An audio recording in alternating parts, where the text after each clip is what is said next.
True love demands action now. How many times have you heard someone say, "The love is gone"? Maybe you've said it yourself at some point.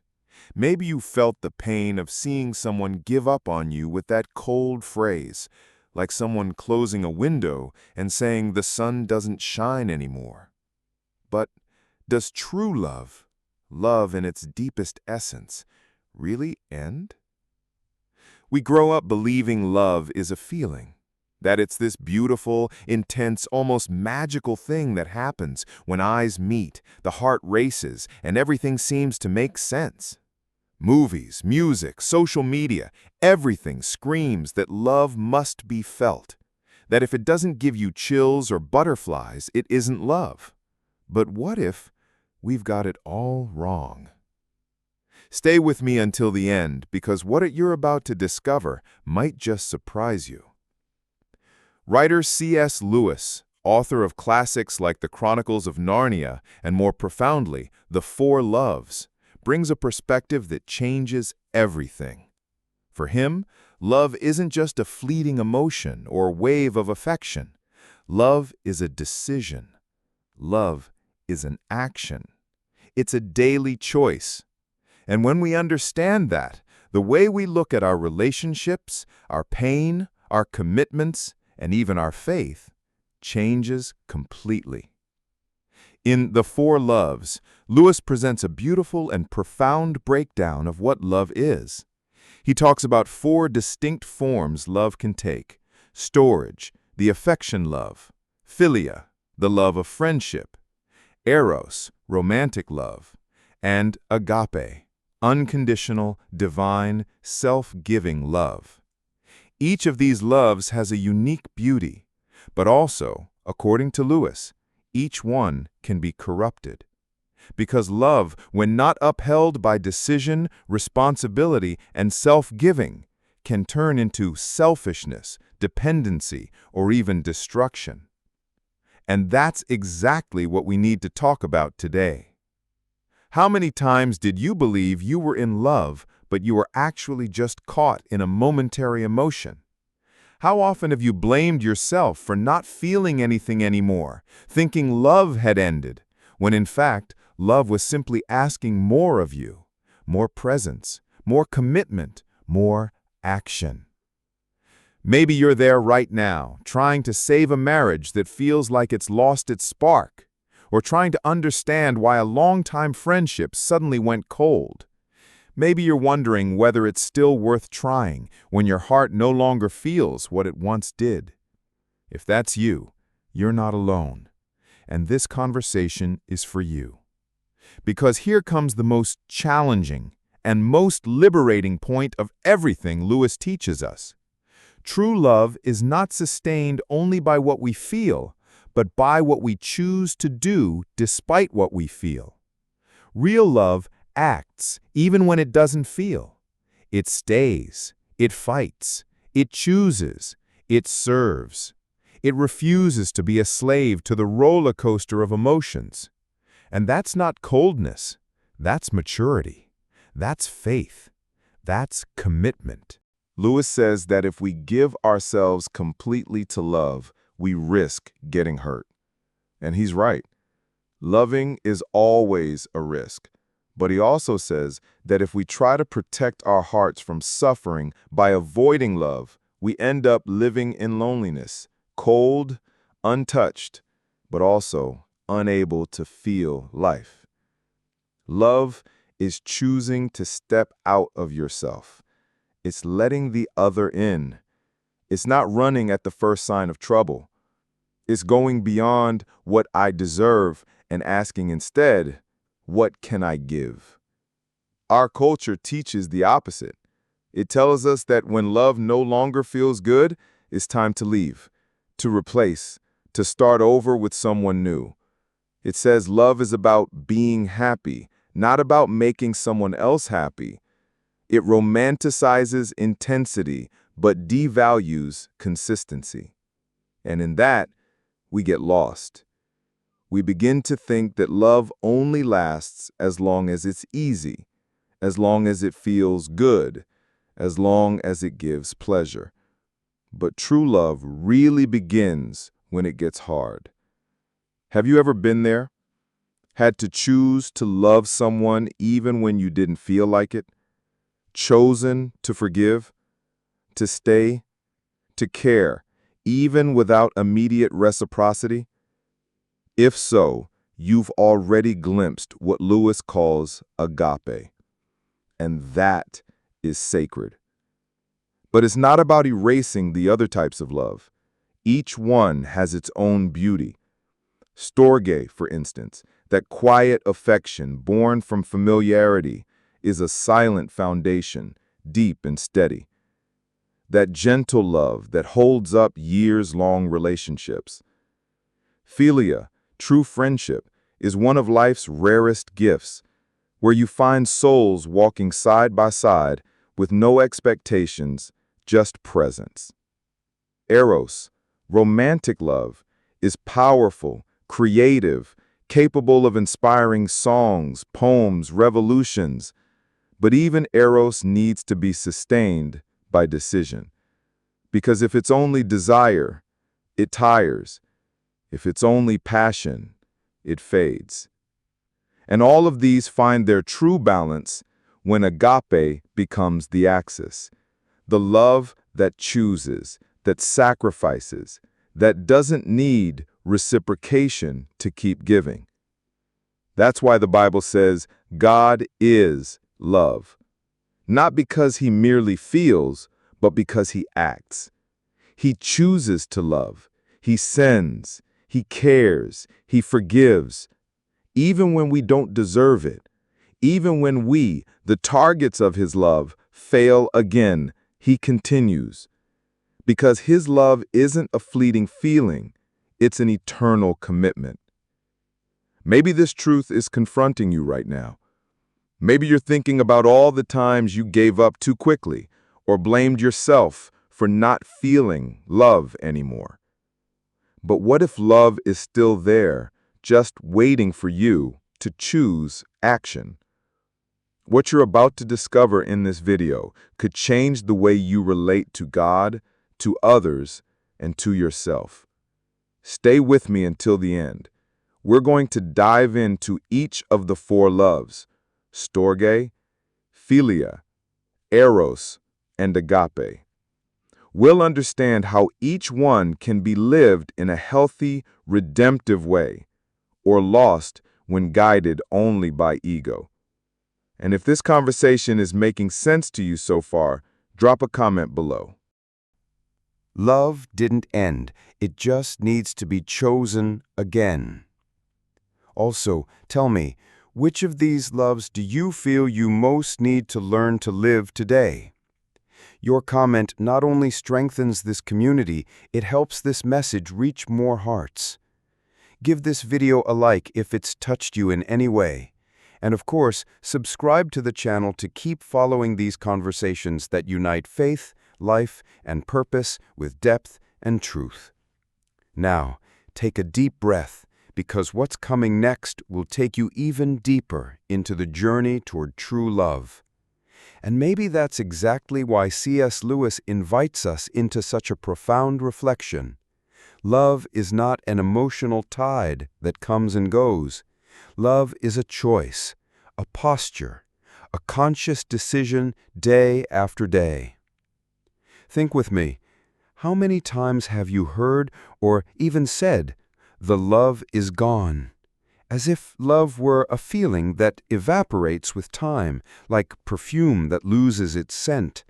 But what if we're seeing it all wrong?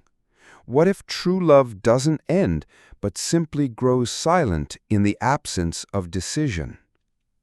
What you're about to discover might surprise you, because maybe deep down, love is still there, just waiting for someone to choose to love it back. Lewis writes something in The Four Loves that gently confronts us. We are not made to love by nature. We are made to love as God loves. And how does God love? With consistency, with strength, with a choice that doesn't depend on who we are, but on who He is. That is the turning point that changes everything. Today's culture seems addicted to emotions that burn bright and then fade even faster. We consume love like a series we can switch off at any time. But the love that transforms, the love that redeems, is the one that remains after the spark fades. Love is the decision to stay even when there are no butterflies. It's the quiet commitment to hold someone's hand in the storm, not because we feel something beautiful, but because we've made a beautiful choice. And here I want to invite you, not just to stay with me in this video, but to let your heart be fully present in this conversation. If at any point so far you thought of someone, remembered a moment, felt a nudge or a confirmation in your heart, write it in the comments. Share what touched you, what made you think. It could be a simple phrase like, "This message was for me," but it might open a deep conversation with others who are also here living the same questions. Your voice here is what helps this channel grow and reach more people with reflections like this one. When you like this video, comment or subscribe, it's not just a click, it's a signal that this kind of content matters, that these conversations need to keep happening. And if you want to walk with me through reflections on faith, love, choices, and spirituality, subscribe here to the channel. It's just one step, but it says a lot. It says that you want to keep diving deeper, without fear of thinking, feeling, and choosing more consciously. Stick with me, because what comes next will go even deeper and might just change the way you understand the 4 types of love that C.S. Lewis described. C.S. Lewis, with his almost prophetic sensitivity, invites us to see love in a deeper way, beyond the simple emotion or attachment we usually associated with it. When he describes the 4 types of love, storge, philia, eros, and agape, he doesn't give us a cold manual of categories, but a mirror of our own relationships, showing how each type of love can build or destroy, depending on the place we give it in our lives. And it's here that we begin to see love not as a pure instinct, but as a force that needs direction, boundaries, and redemption. Starting with storge, family love, it usually grows effortlessly. It's the love between parents and children, between siblings, between those who share life under the same roof or through a shared history. It's the love that shows up in the everyday, a plate of food served on time, silent concern, a hug after a hard day. It's what makes a mother get up in the middle of the night to check if her child is warm, or a big brother defend the younger one without even knowing why. But what happens when that love becomes control? When a mother, driven by affection, starts living her child's life for them? When care turns into suffocation, constant surveillance, manipulation disguised as protection? That's why we need wisdom to love without imprisoning, to care without dominating, to be present without replacing the other. Then comes philia, the love of friendship. This is the love that blooms when 2 people look in the same direction. It doesn't require family blood or romantic fire. It's born from affinity, shared values, common interests. It's the friend who understands you with a glance, who stands by your side even when the world falls apart. Friendship has the power to heal us, inspire us, bring us closer to truth. But Lewis shows us that even this love can go astray. When friendship becomes a closed circle that excludes others, when it turns into group pride, a bubble where there's only us versus them, and even more dangerously, when a friendship pulls us away from our principles or from God, when we start acting against what we believe just to keep the group's approval. Behind many moral and spiritual downfalls, there is often a misdirected friendship. That's why philia also needs to be redeemed. True friendship is the one that pushes you toward what's good, even if that means confronting you. It's the one that's not threatened by your growth. It's the one that reminds you who you are and who you're becoming. Next comes eros, romantic love, probably the most idealized of all. It's the love of movies, music, the stories that make our hearts race. It's the desire to be united with another in an intimate, profound, all-consuming way. Eros can be beautiful. It can lead to commitment, self-giving, mutual growth. But when it takes the throne of the heart, it starts to demand what it can't give. How many people have lost themselves trying to live a love that promised everything but delivered pain? How many confused attraction with covenant, desire with purpose, passion with life mission? Lewis said the problem isn't eros itself, but when we make it our God, because then it starts to devour everything around it. It demands exclusive attention, absolute control, limitless pleasure. And when it's not satisfied, it turns to frustration, jealousy, anger. Eros, when not under the direction of something greater, destroys. But when it walks alongside true commitment, with respect, boundaries, purpose, it becomes a creative force, a source of life, an expression of intimacy that goes beyond the body. It's not eros that destroys, it's the throne we give it. And then we reach the most sublime, agape, unconditional love. Love that doesn't need to be returned to exist. Love that chooses the good of the other even when the other doesn't deserve it. This is the love we see on the cross. The love that looks at the traitor, the liar, the ungrateful, and still chooses to love. Agape is the love that washes the feet of the one who's going to betray you, that prays for those who hurt you, that gives its life not for the righteous, but for the lost. This love doesn't come naturally. It comes from God. It's the fruit of a spiritual decision.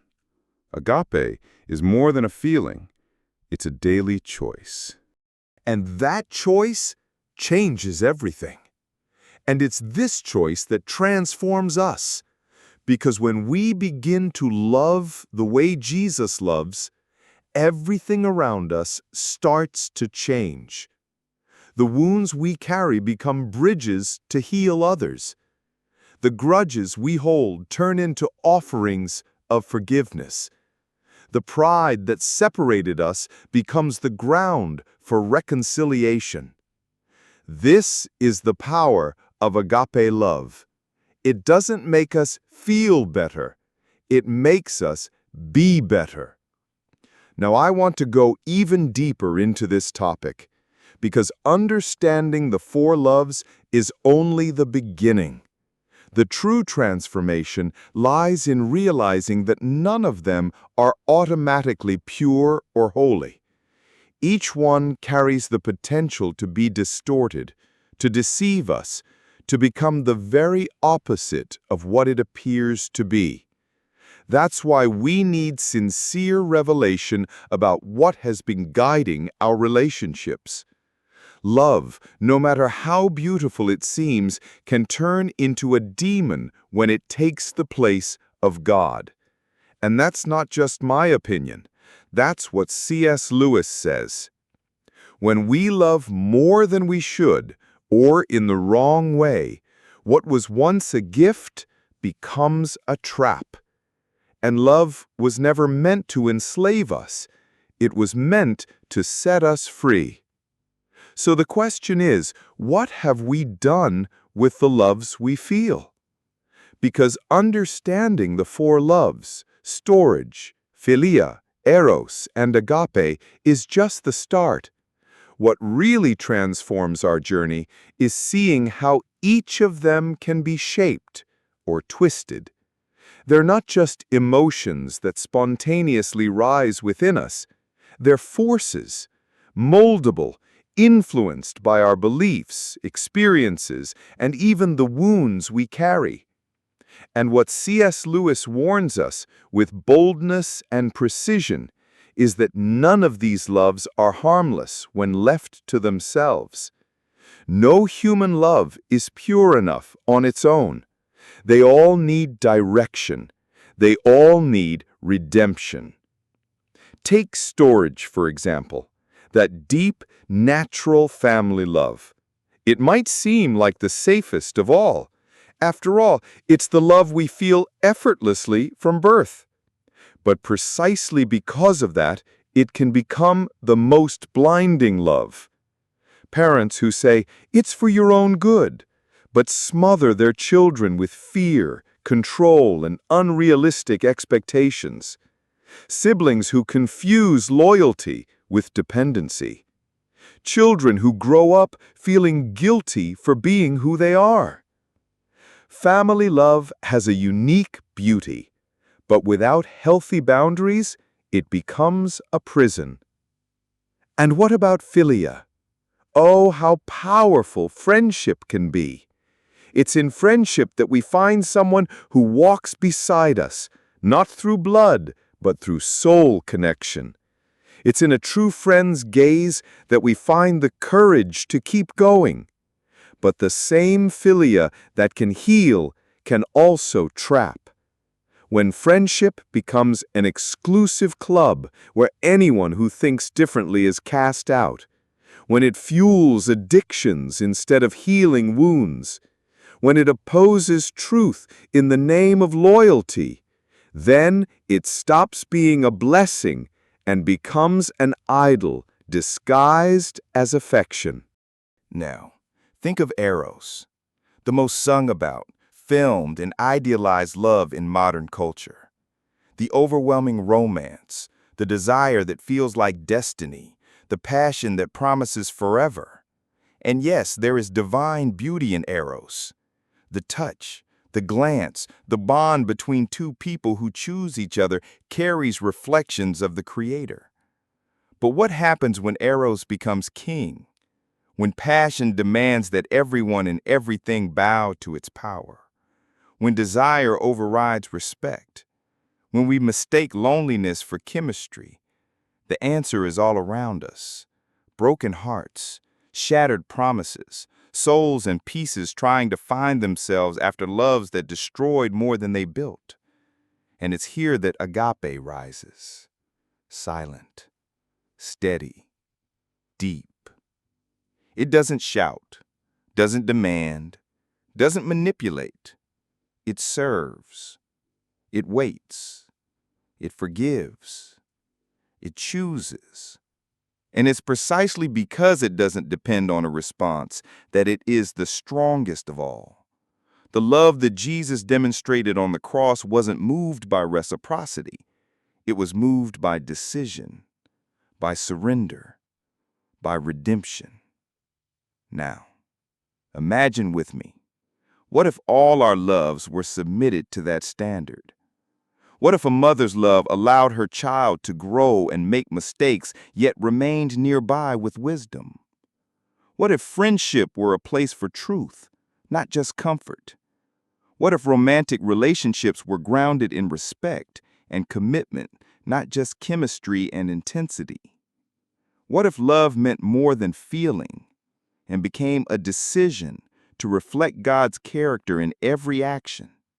That's the key.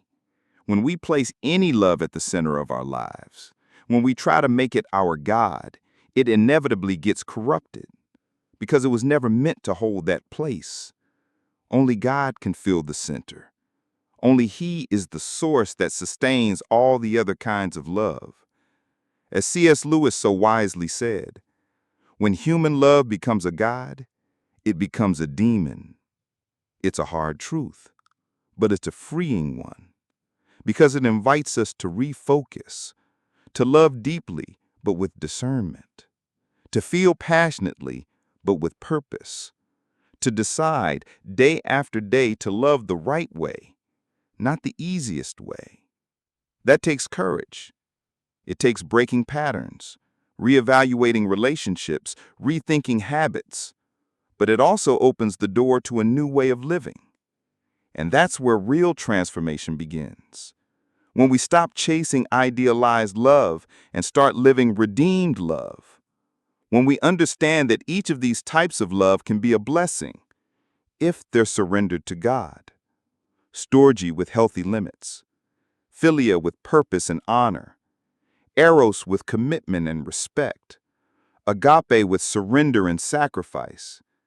Each love finds its rightful place under the will of the Creator. Outside of that, it becomes idolatry, confusion, dependency. But within that alignment, there is healing, there is freedom, there is truth. And maybe now, at this point in our conversation, you're asking yourself, but how do I put this into practice in my daily life? That's the question that changes everything. Because it's in the everyday that true love reveals itself. Not in grand declarations, but in small decisions. In the way you speak to your parents. In your patience with your children. In the friends you choose to share your soul with. In how you give of yourself in your relationship. In the forgiveness you offer, even when the pain hasn't fully healed. And then we begin to realize that living this kind of love demands more than beautiful words. It demands humility. It demands a renewed mindset. It demands that we stop trying to control others and start giving God the place that belongs only to Him. Because only then can we love in a clean, healed, and true way. And that has a direct impact on everything, on our decisions, on our relationships, on how we handle the behind the scenes of life. The hidden truth that C.S. Lewis reveals is that love only becomes a blessing when it stops being the end and becomes the means by which God works, the means by which others are reached, the means by which we grow and mature. So the right question is not just, who do I love? But, how am I loving? With what kind of expectation?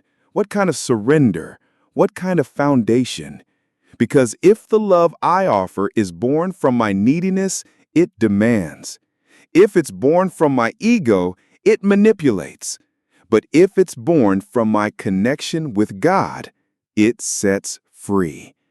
And at this point in our journey, maybe something inside you is being confronted. And that's good.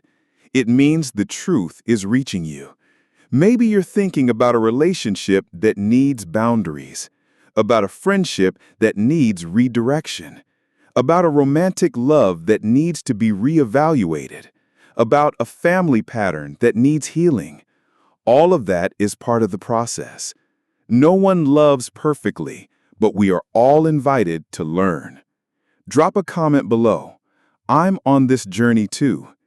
And if you made it this far, it's because this conversation about love, the kind of love that goes beyond what is felt and reveals itself in what is chosen and built, has touched you in some way. And honestly, that makes me happy, because it's for people like you that this channel exists. So, if at any point in the video you found yourself reflecting on how you love or how you want to be loved, leave a simple phrase in the comments just so I know you were with me until the end. Write, "I'm with you till the end." It will be so special to see who really walked this journey with me.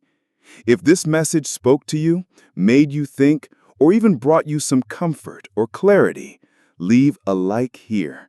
That doesn't just help this video reach others who might need the same reflection, it also shows that this kind of content matters, has value, has purpose, and that it's worth continuing to create it.